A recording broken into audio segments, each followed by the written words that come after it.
altogether. Before that, we'd like to divide the foot into three parts. One is the hind foot, as you know, and these up to these are the tarsal bone. These are the metatarsal bones, and you know these are the phalanges. Among them, the talus and calcaneus and the talus is regarded as the hind foot, and this bone is known as navicular bone, three cuneiform, medial, intermediate, lateral cuneiform, and the cuboid bones form the midfoot, and the forefoot is formed by the metatarsals and the phalanges, right? Why the demarcation is there, you'll be understanding a bit later. But these segmental approach of the foot makes it easier to understand because moves of the movement, particularly the walking, running, jumping, these movements are, you can see, and you'll understand from your day-to-day experience that we don't use all the parts of our foot all the time during all these activities, right? Say, for example, during walking, normal walking, we both the heel portion, and that means this from this picture you can see the pressure points are mainly the heel or posterior, to be more precise, posterior inferior tuberosity of the calcaneum. And the ball of the little toe and the ball of the big toe help just comes for a bit of second to the touch for when we normally walk.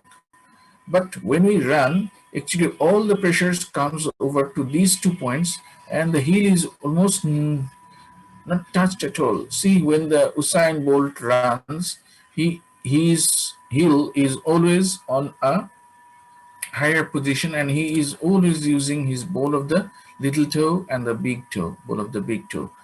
It's not touching the heel. So again, when we jump or jump up or we jump from above, we actually don't use all the parts of all the bones together. And there is a mechanism which helps us to propel, to make the jolting movement, the thrust movement, all are done by these spatial adjustment and spatial arrangement of the bones, muscles, and ligaments. And these are called the arches of the foot. What if these arches were not present? So we are straightforward going to the advantages of these arches. What do you think? What would have happened if these arches were not present? How do they look like? There are three arches, two longitudinal arches. This one is the medial longitudinal arch from the posterior inferior tuberosity of the calcaneum to the head of the first metatarsal, and the lateral one to the head of the fifth metatarsal. And there is a transverse arch, which is actually two in number. One is more complete, that is anterior transverse arch, and posteriorly there is another one which is incomplete, the posterior transverse arch. And this is all together from the right side. I don't see myself here. Am I here with you? Okay, fine, thank you. Actually, what happens if I don't see your faces or your interactions? I feel that I'm talking to a screen, and that hinders me very much. Okay, see, what we are talking about, the arch. The transverse arch is not complete one. Rather, the transverse arch of the left foot and the right foot makes complete arch. But these two are complete arches. The medial longitudinal arch and lateral longitudinal arches are complete ones. Right?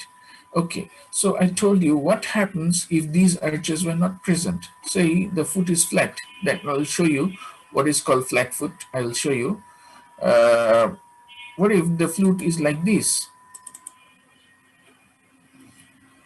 This is called pes planus or flat foot, where the arch is not present. It may be due to congenital error or maybe acquired later in part of life. But what happens to this patient that he or she is not stable when she walks on uneven surfaces, but she or he can easily walk on even surfaces. In that time, it will not be a problematic thing for her or him.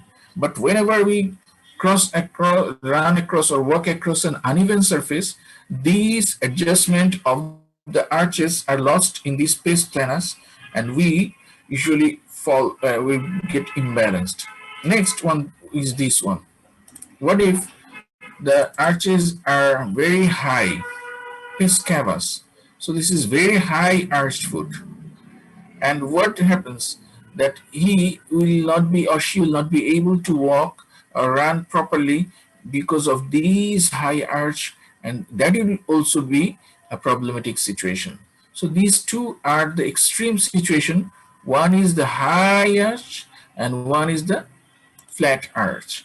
So these two are clinical conditions related to the arch. So you can understand that arches helps us to walk and run on uneven surface with confidence and balance. Next one is that it distributes the weight of the body evenly throughout the touching surfaces. Whether attachment areas, the weight is evenly distributed, or else the one part would have transferred more weight and would have felt weight in that part very high and would be tumbling to that side. But in case of the arches, they evenly distribute the weight. Third thing is that you have to, I've told you there are so many nerves and blood vessels in the sole of the foot. When you have studied the sole of the foot, you have come to know. And these very delicate structures would have been damaged during these propulsive movement, the jolting and the thrusting movement, the what did I say? These delicate structure would have been damaged. So to prevent the deteriorating or detrimental effect of these pressures on the delicate structures like bones and joints, that means nerves and blood vessels, the arches helps to maintain the space for easy passage, and they can remain without the pressure from the body, right? So these are the functions of the arches. So we can now understand why these arches are there, and this is actually a marvelous thing, the marvel of architecture that human adaptation has rendered to us, that we have these arches of the foot, or else most of our movements would have been lost, and to the most extent, if these arches were not functioning properly. So let us come to the arches and the factors for arches. Factors, stabilizing factors. As we know, before going to the arch, actually, all the joints in our body have three factors altogether are in common that acts to maintain the stability of the joint. One is the bony factor, one is the ligamentous factor, and one is the muscular factor, right? Let us consider you have studied the shoulder joint, you have studied the knee, the hip joint. We commonly ask you, among these two, which one is more stable? You know it, the answer. Can anyone tell me? The hip Joint. joint. Hip The joint. knee joint, hip joint is more stable. Why? I don't know, sir. Depth of the Sir, acetabulum. more depth of the sir acetabulum, and Yeah. sir there is Ligament. ligament, sir, Listen, one strong ligament. then the glenoidal cavity. The glenoidal cavity is less, more shallower than the acetibular cavity, right? Acetabulum. Right. So this is a single factor that is against these bony factor. Sometimes, not always, that these factors, among these three, all the three factors will be helping. You must understand, when we say these are the contributing factors, we consider that all would be helping always. No, not like that. Say, for example, the bony factor in the shoulder joint is actually against stability, right? That we have to overcome by compensating with the glenoidal labrum, the rotator cuff, and many other structures. We compensate the instability of that bony factor by others. Similarly, whenever factors contributing to the arches of the foot, we say bony factor, ligamentous factor, and muscle factor, as if all these are acting in similar fashion. No, this is not true. We'll come to that in the later part of the discussion. But before that, we have to have the generalized idea that we usually say or the teachers ask, because if you can't tell these things, teachers will not be interested to ask you further. So we'll be coming to that points. One is the bony factor. That means that first of all is the bony factor, right? So bony factor means the shape of the bone. You see, all the bones are not shaped in cube, exact cube. Rather, these are wedge shaped. Wedge shaped means kilok. In Bengali, we say kilok. Sir শঙ্কু Wedge. বা কোন ওয়ালাইকুম আসসালাম। এই যে কি বলছো? Sir শঙ্কু বা কোণের শঙ্কুর হ্যাঁ মতো হ্যাঁ হ্যাঁ হ্যাঁ হ্যাঁ, কোণের মতো। Kilok বা কোণের মতো. So wedge shaped, and these wedge shaped helps to attach or get the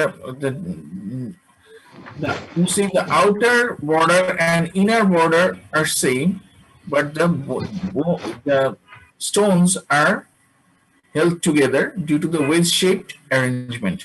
Or else, if you want to make blocks like these straight blocks, straight blocks, if they were straight blocks, say for example, it is a straight block, next one is a straight block, next one is a straight block, next one is a straight block. What would be happening to this end? There would be no straight block to hold up and match with the shape of the other bones. So we have made them wedge shape so that one can match with other and can make an arch altogether. So this is the bony factor, right?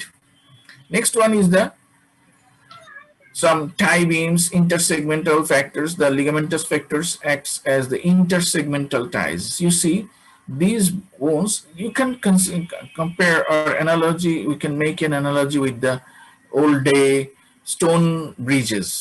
Old day stone bridges had these bones, instead of bones, they had the stones, and there were intersegmental ties that the stones were attached to each other with some screw or lever type structures. These are called intersegmental ties.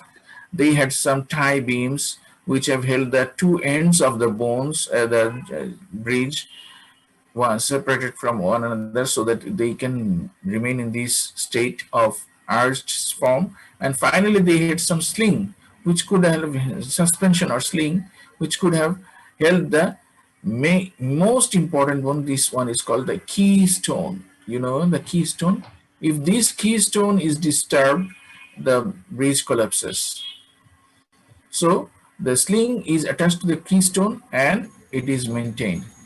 In this short understanding and comparison of the stone bridge, now we will convert it to and go to and match it with the arches of the foot. Arches of the foot, you'll find these same structures are there. There are some wedge-shaped, the bony factor is the wedge-shaped bones. Next, you'll find some tie beams and ties, and finally the slings. And these sling function or suspension function and tie beam function and the intersegmental ties are done by the ligaments and the muscles. And these are not, these are different in different arches. Right. So you can see just these the how the medial and longitudinal lateral longitudinal arches are formed.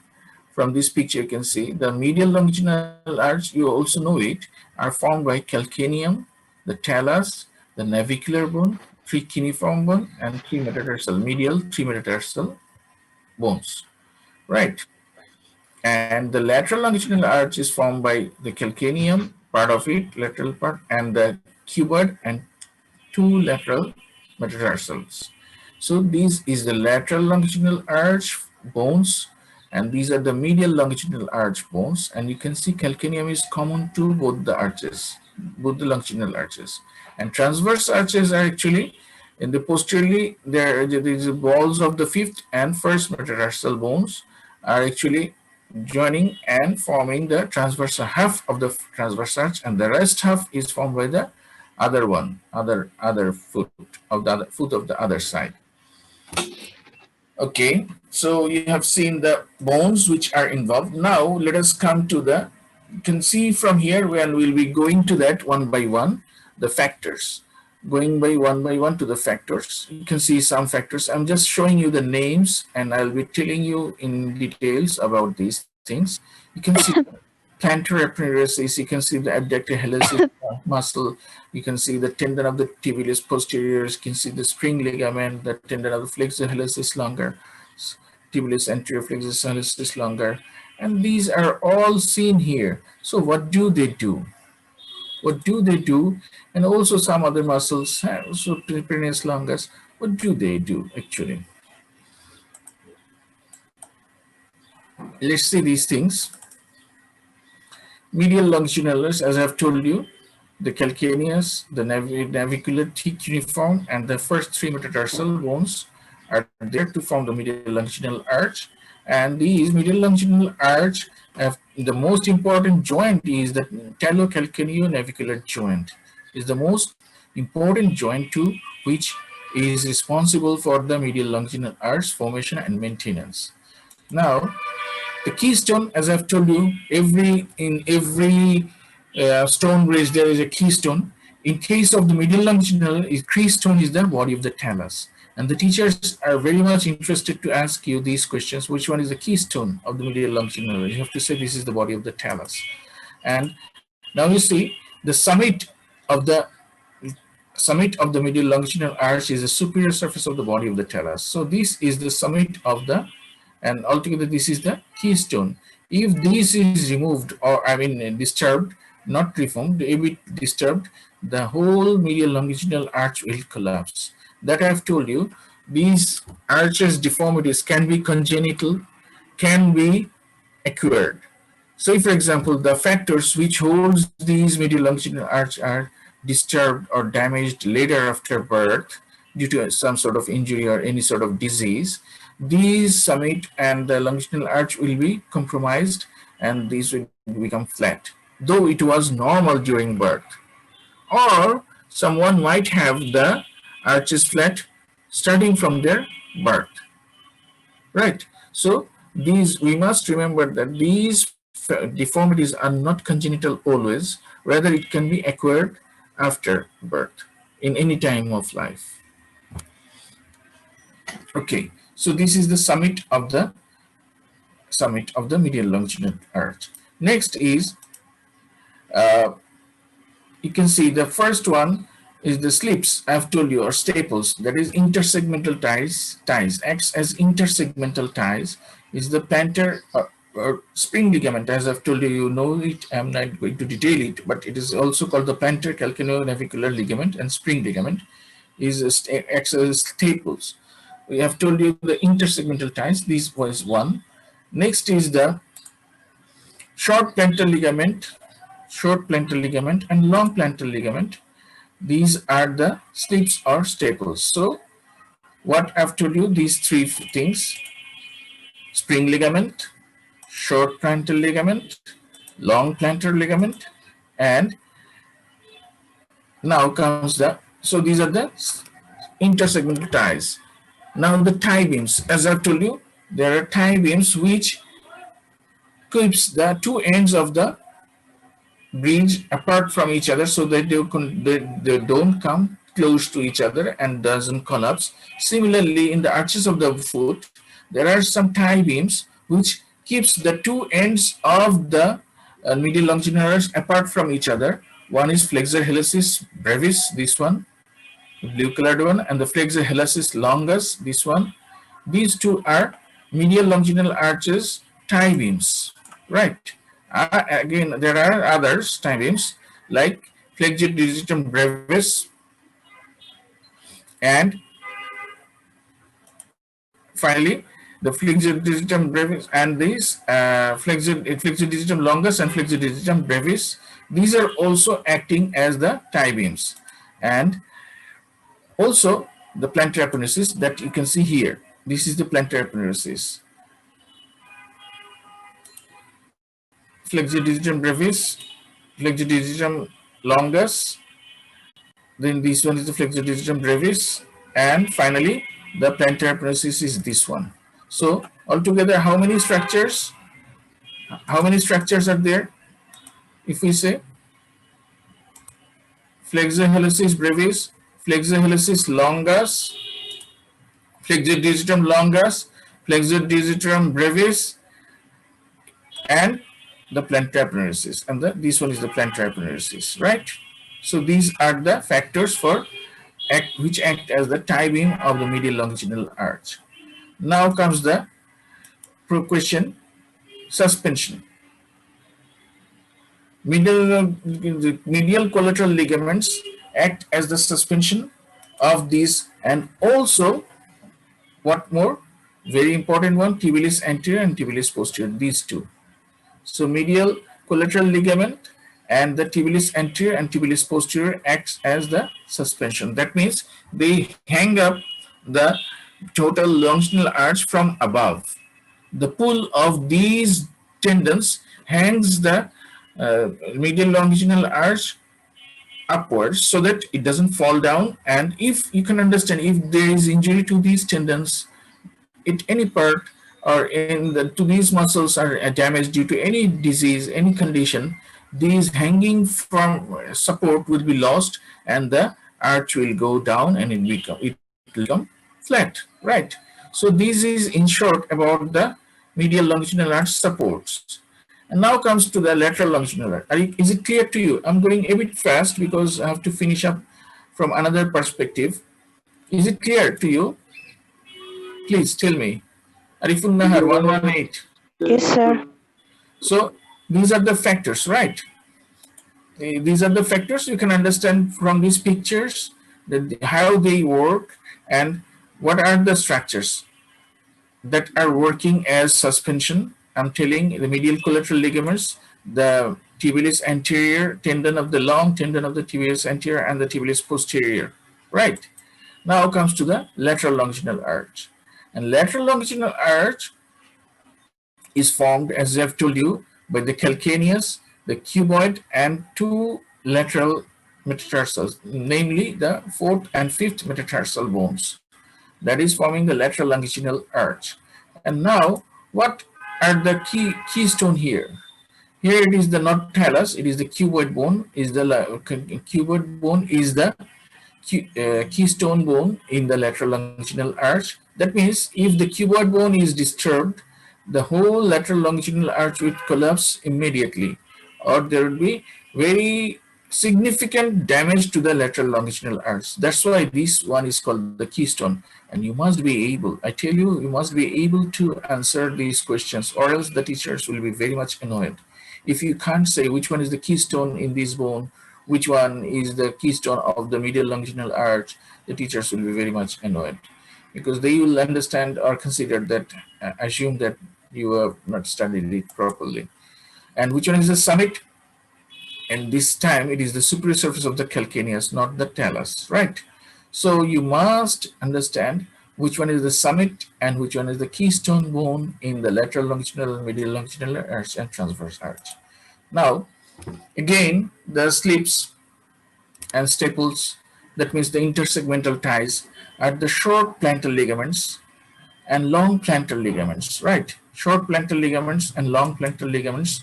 This one is the short plantar ligaments, long plantar ligaments, and short muscles of the foot.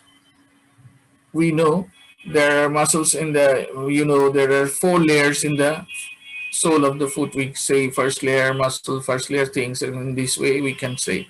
So what are the short muscles of the foot that are maintaining the lateral longitudinal arch? Can anyone tell me?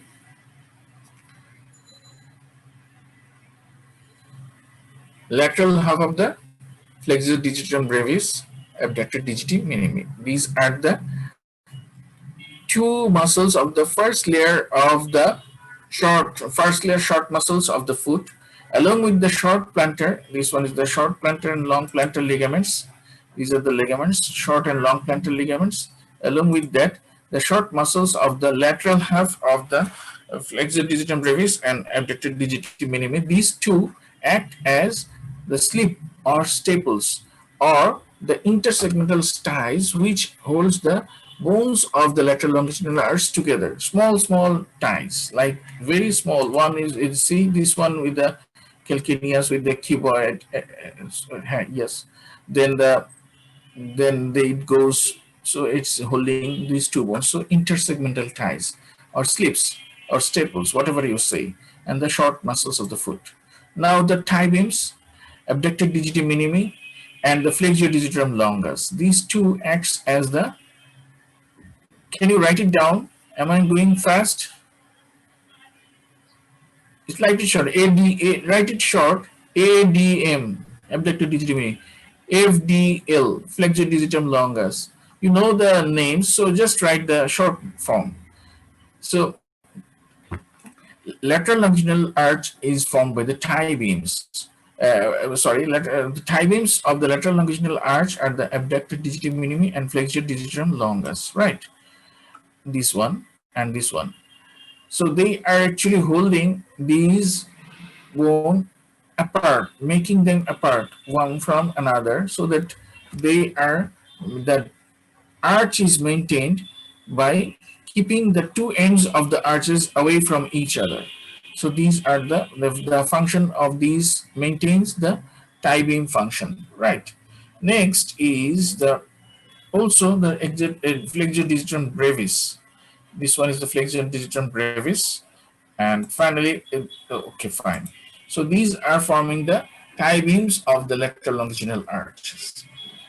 Okay, so these we have learned so far.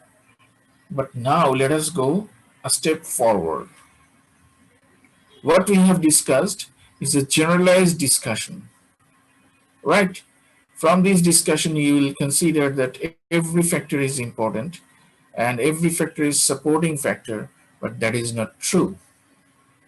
I'm going to discuss it from the Argelast's anatomy from now on, and I like to discuss these Argelast portion. You will study it very short, 2 pages only.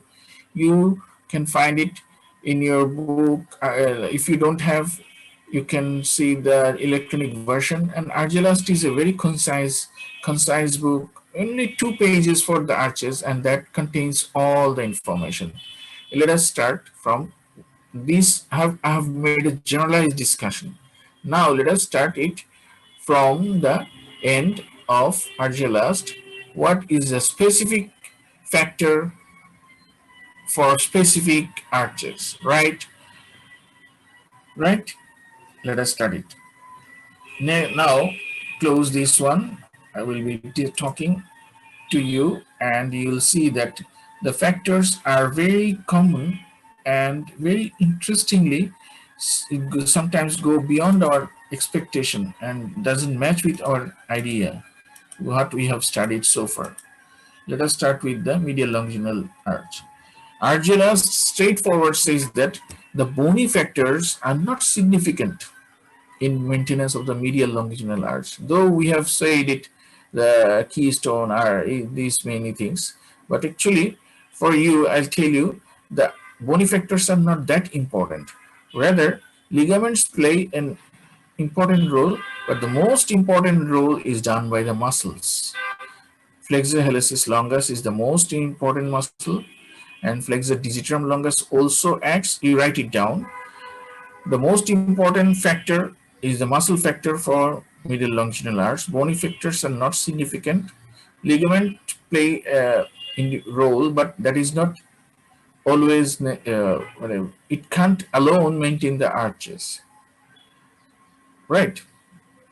So now comes to the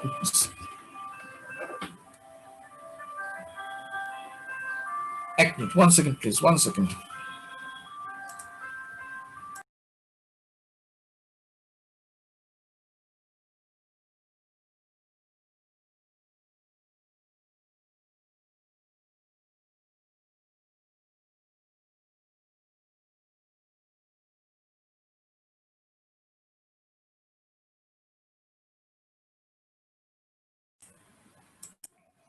You see, you might be puzzled. So what we have studied so far, everything goes in contra to now what you are telling, but that is true because some static factors are there, some dynamic factors are there. We have considered the baseline arrangement, but now we have to consider what works in which situation. Say for example, when we stand, when you stand, the muscles are not that important. Though I have told you muscle is the most important, you might be confused, but just listen to me and you'll get the answer to all the questions you have in your mind. Muscles are not that important when we are just standing for a short time. In that time, when we are standing for a short time, the ligaments are enough. Ligaments can manage the plantar penosis, most important one, the spring ligament and other interosseous ligaments are enough to maintain the arch, medial longitudinal arch.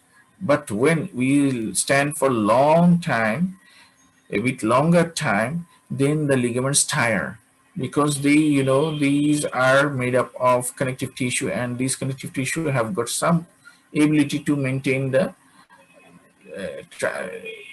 elasticity, so they become tired, and that time muscles take up. And most important one is the flexure hallucis longus, flexure digitorum longus, and also the short muscles of the first layer, abductor hallucis, and medial half of the flexure digitorum brevis.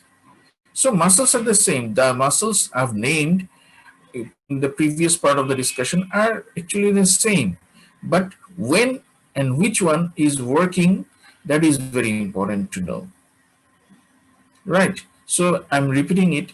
The medial longitudinal arch, you'll this is for your understanding. When the teachers asks you, you tell the previous ones that I have shown you and that I have told you.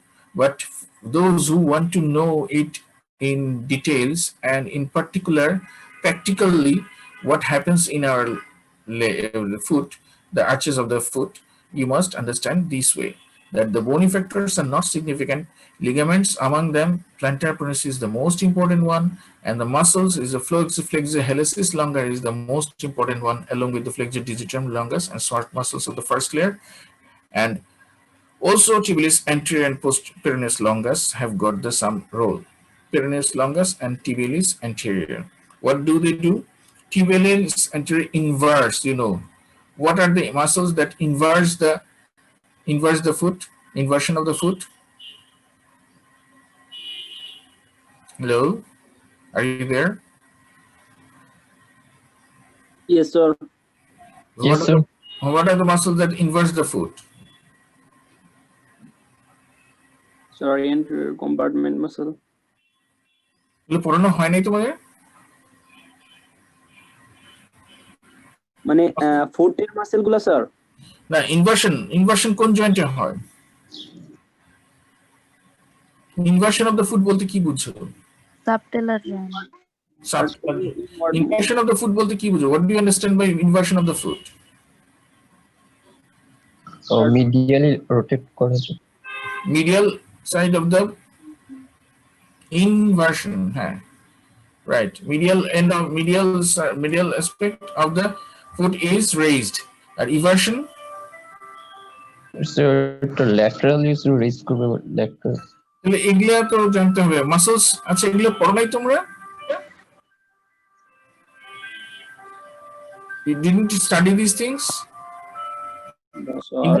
হ্যাঁ, no sir তাহলে তো তোমাদের আসলে I thought you have studied it already.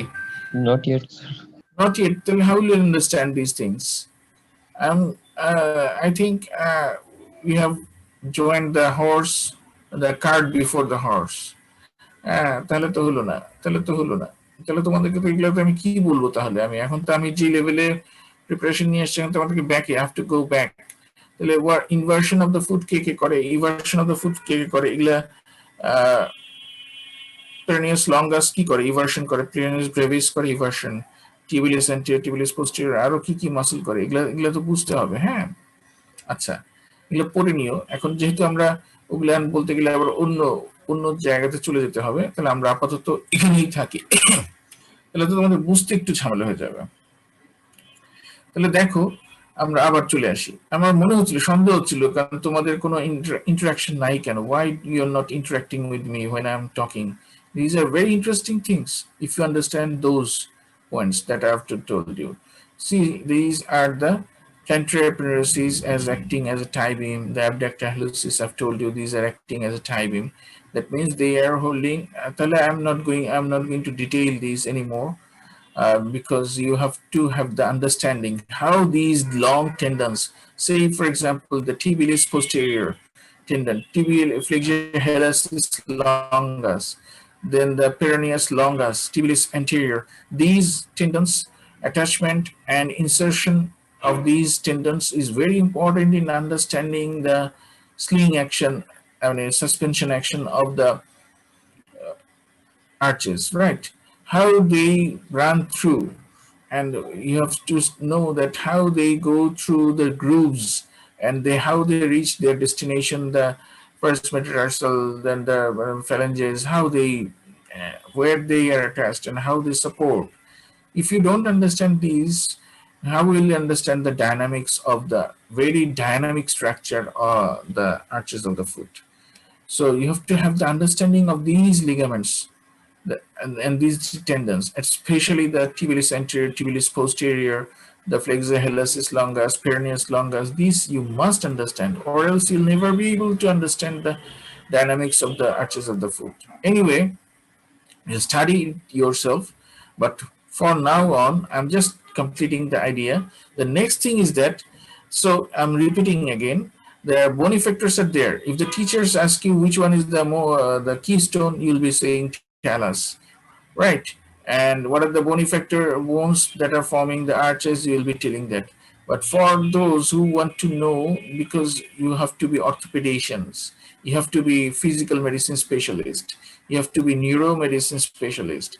If you don't know the gait properly, the different mechanisms of the gait, I was going to tell you, and I'll be telling you the gait, the different stages of gait. Orthopedician must know, the physical medicine specialist must know, the neuromedicine must know the different kinds of gait and what muscle is acting on which stage of the gait, or else you'll not be understanding the disease. So I think you should study it again whenever you come to these. And now let us go further. So I have told you the medial longitudinal arch, the bony factors are there, but these are not significant. But teachers ask you which one is the keystone, you will be telling the talus, but you know it. The talus is altogether, the bony factors are not important that much. Most important factor for maintenance of the medial longitudinal arch is the flexor hallucis longus. Similar way, in lateral longitudinal arch, Argelas says that the no bony factor is important. Bony factors are, bones are there, but factors are not important at all. Ligaments have got more importance than the medial longitudinal arch, and the plantar epineuritis again here. This plantar epineuritis also helps in the maintenance of the lateral longitudinal arch, but the most important muscle that maintains is the peroneus longus. This one, the tendon of the peroneus longus maintains the lateral longitudinal arch mostly, and it is supported by flexor digital longus, and the first layer of that is the lateral half of the flexor digitorum brevis. These also helps in the maintenance of the lateral longitudinal arch. And okay, so you can understand. So this is a bit different from our common hand idea, but problem is that you don't have the common hand idea at all. So as I am giving you the next step ideas that might be cumbersome to you or confusing to you, so the first half you must tell, and the second half you retain for your understanding of the dynamics that I'm going to tell just now. And for transverse arch, bony factors are actually mixed. For transverse arch, the bony factors are mixed because you can see the medial and these three cuneiform bones, the medial, lateral one, and the medial one, and the intermediate one is actually wedged in a form that they act against, and the lateral one is helping to maintain the arch. So altogether this is a mixed. These bony factors are not acting neither against nor in favor of the arch formation. Rather, in case of this, the transverse arch is peroneus longus again. Transverse arch, in case of transverse arch, peroneus longus is again the most important factor. So if I summarize the last ideas, which one is the most important factor for lateral longitudinal arch? It's the peroneus longus. Factor for maintenance of the transverse arch is again the peroneus longus muscle. Which one is the most important factor for maintenance of the medial longitudinal? This is flexor hallucis longus, and these are supported by some ligaments like the plantar peroneus spring ligaments in case of medial longitudinal arch.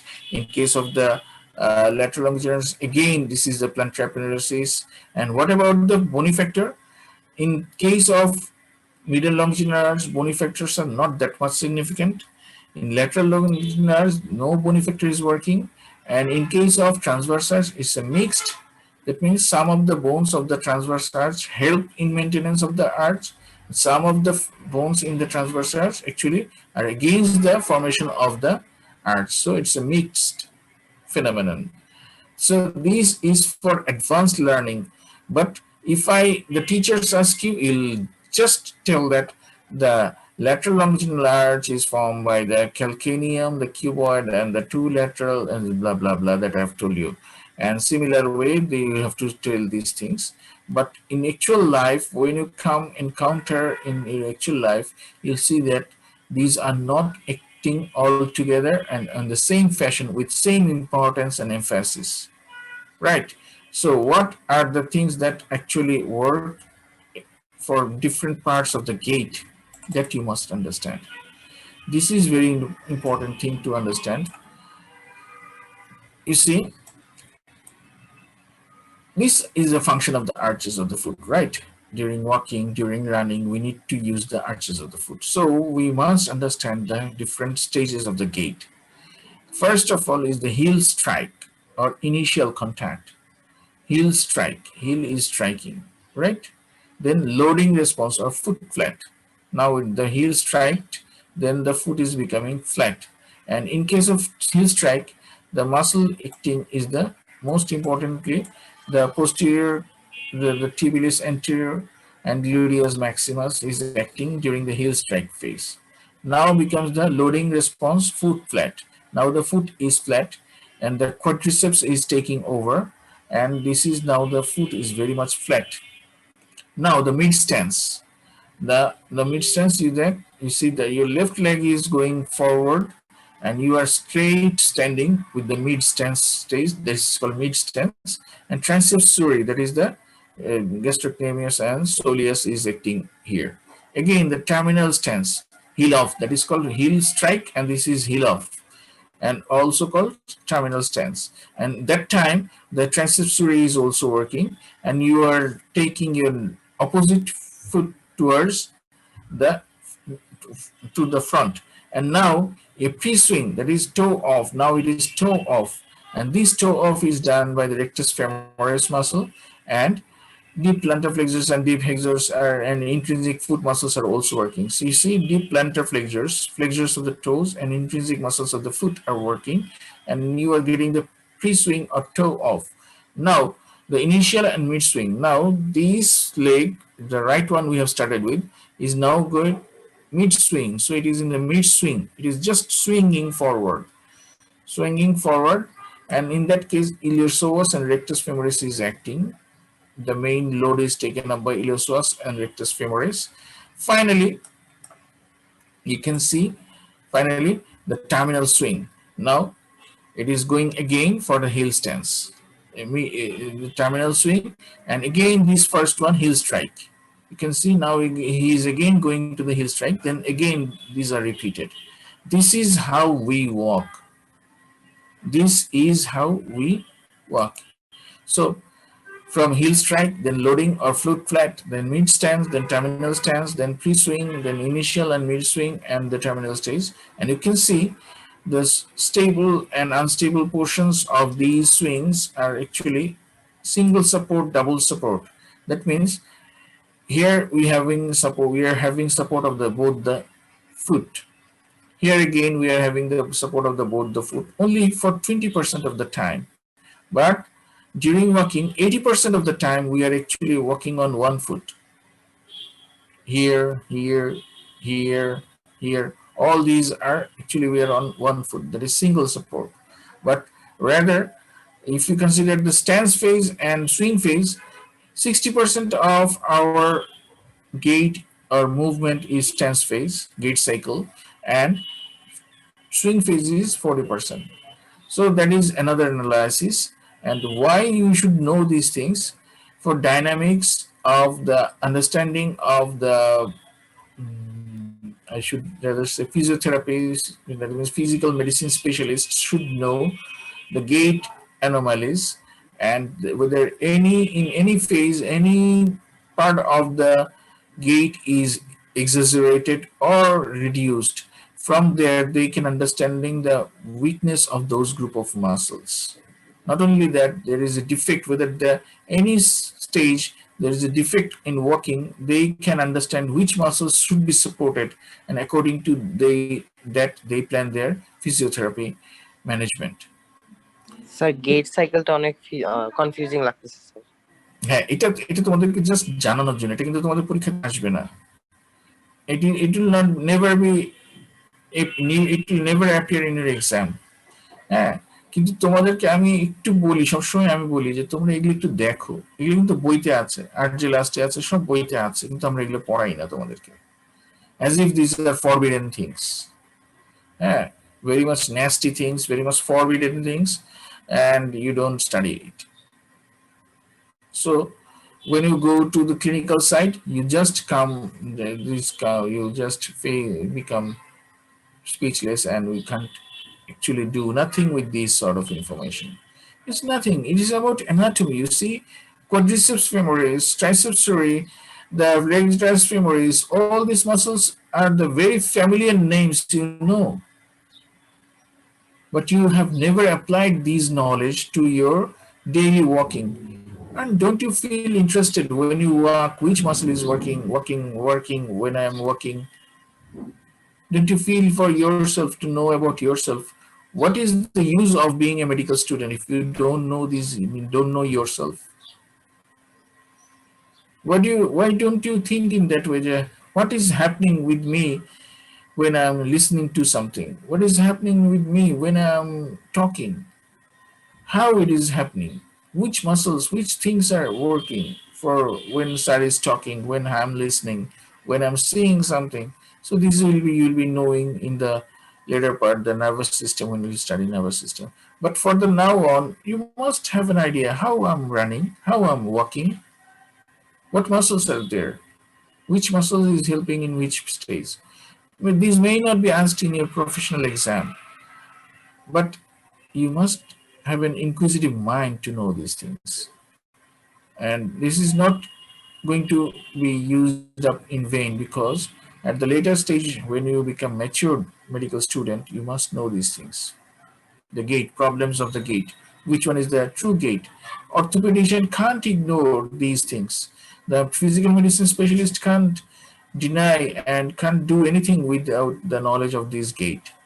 Every patient enters, the physical medicine specialist in neuromedicine keeps an eye on the gait. Why? If whether they can get any clue from the gait. Just different kinds of gaits can give you the direction towards the diagnosis of the diseases and planning of the treatment given by the physiotherapists. So I always stress upon, after the end of the arches of the foot, I always stress upon the gait movements, gait and the muscles of the which are involved. Say, you see here, which one is confusing? Now come to the point, as you asked me, which one is the confusing part? Mutin, naki, who have asked me? কোনটা confusing মনে হচ্ছে? Sir পুরো সাইকেলটাই মানে হচ্ছে একটার পর আরেকটা পড়তে গেলে কনফিউজিং লাগে স্যার। না না, দেখো এই যে প্রথমে হিল স্ট্রাইক করলো, ফার্স্ট স্টেপ। আমরা যখন হাঁটি তখন দেখবো আমাদের পা প্রথম মাটিতে পড়ে, তাই না? যে পা পড়ার পরে কি হচ্ছে, এই পাটা উঠে যাচ্ছে, এই যে মনে করি ডান পাটা পড়লে বাম পাটা কিন্তু উঠে যাচ্ছে, মাটি থেকে উঠে যাচ্ছে। উঠে যাচ্ছে, এটাকে লোডিং অফ বলা হচ্ছে, লোডিং রেসপন্স বা ফুট ফ্ল্যাট। এবং সেই সময় কিন্তু এটা ফুল লোড নিচ্ছে, যে ডান পায়ে তুমি হাঁটছো সেই ডান পায়ে ফুল লোড। প্রথমে কিন্তু ওই যে আমরা বলেছিলাম না, হাঁটার সময় সবটা কিন্তু সবসময় ইউজ হয় না, তুমি হিল লাগলো, তারপরে পুরা ফুটে লাগলো, লাগার পরে কি হচ্ছে যে লেফট পুরা ওয়েটটা চলে আসছে একদম রাইট ফুটের উপর, শরীরের লেফটের কোনো রোল নাই।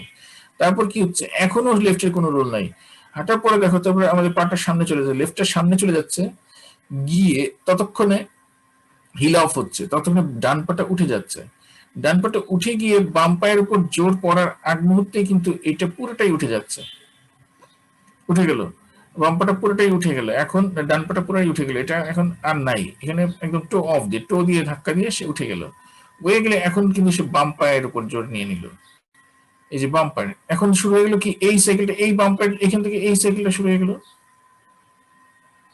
খেয়াল করো বাম পায়ের জন্য কিন্তু এই সাইকেলটা শুরু হয়ে গেছে, বুঝতে পেরেছো? তোমার মনে হয় এখানেই কনফিউশনটা, ডান পায়ের জন্য এইটুকু শেষ হয়ে গেছে, কিন্তু আরো দুইটা স্টেপ বাকি আছে, সেটা হচ্ছে ইনিশিয়াল মিড সুইং আর টার্মিনাল সুইং।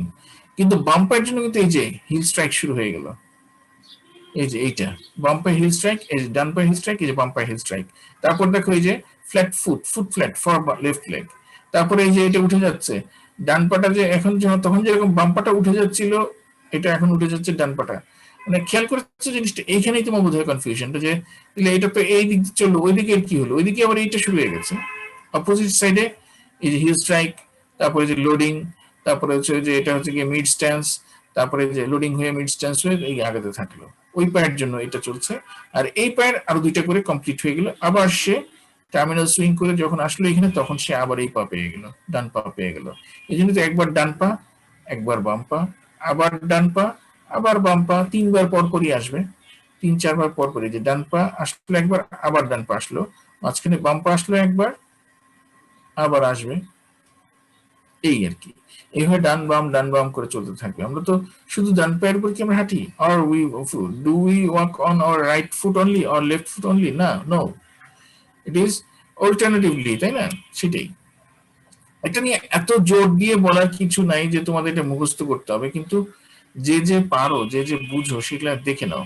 তা আমাদের যেগুলো জানতে হবে সেটা হচ্ছে এই জিনিসগুলো একদম। আমরা আর্চার্স অফ দ্য ফুট বলতে গেলে আমরা অবশ্যই বলবো এই যে এই যা যা বলেছিলাম আমি, এগুলো আমাদের জানতেই হবে। কোনটা কোনটা মিডিয়াল লংজিনাল কি দিয়ে তৈরি হচ্ছে, কোনটা কি, কোন জয়েন্টটা মিডিয়াল লংজিনাল আর্চের, কোনটা কি স্টোন, এগুলো একদম বলতেই হবে স্যারদেরকে। তারপরে বললাম যে যেটা সামিট কি দিয়ে তৈরি হচ্ছে, তারপরে স্লিপ যে প্ল্যান্টার অ্যাপোনেউরোসিস লিগামেন্ট, তারপরে যেটা বলেছিলাম short planter ligament, long planter ligament, তারপরে হচ্ছে বলেছিলাম এই টাই বিম, ফ্লেক্সোহেলোসিস ব্রেভিস, ফ্লেক্সোহেলোসিস লঙ্গাস, তারপর হচ্ছে ফ্লেক্সো ডিজিটাম ব্রেভিস, তারপর হচ্ছে গিয়ে ফ্লেক্সো ডিজিটাম লঙ্গাস, এই যে ফ্লেক্সো ডিজিটাম লঙ্গাস, ফ্লেক্সো ব্রেভিস, আর হচ্ছে গিয়ে প্ল্যান্টার অ্যাপোনেউরোসিস, দিস ওয়ান, এইগুলা নিয়ে আমাদেরকে একদম বলতেই হবে।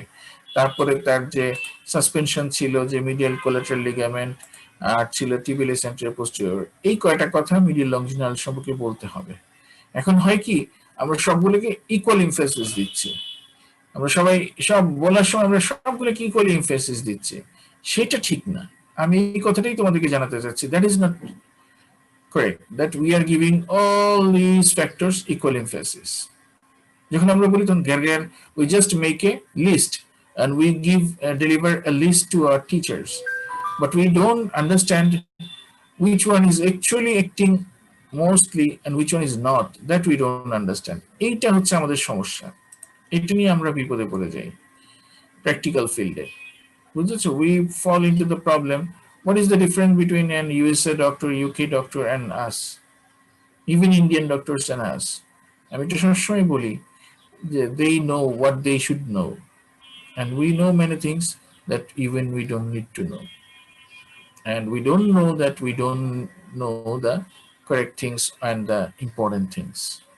Unnecessary thing এর পিছনেই আমরা we run after the unnecessary things. We can't apply those knowledge to practical life. এটাই হচ্ছে আমাদের বড় সমস্যা, রাইট? তাহলে এতক্ষণ যেগুলো বললাম, আমাদের টাইম শেষ হয়ে আসছে, যে এই কথাটাই মনে রেখো যে এগুলো আমরা list, we can tell the list and pass the exam.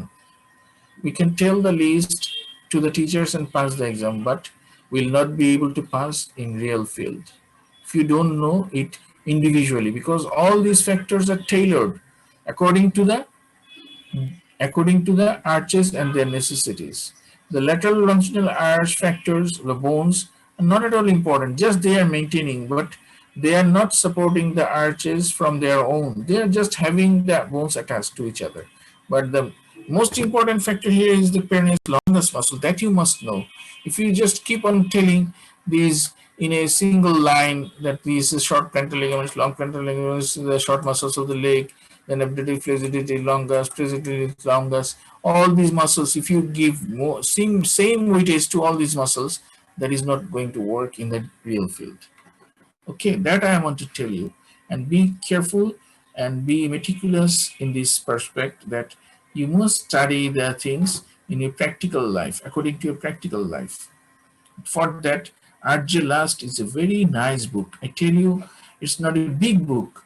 If you study other books, it will take only 5 minutes to go through the Argelast, because you'll see that only 1.5 pages are allocated for the whole arches of the foot in Argelast, and they have got all the information in 1.5 page.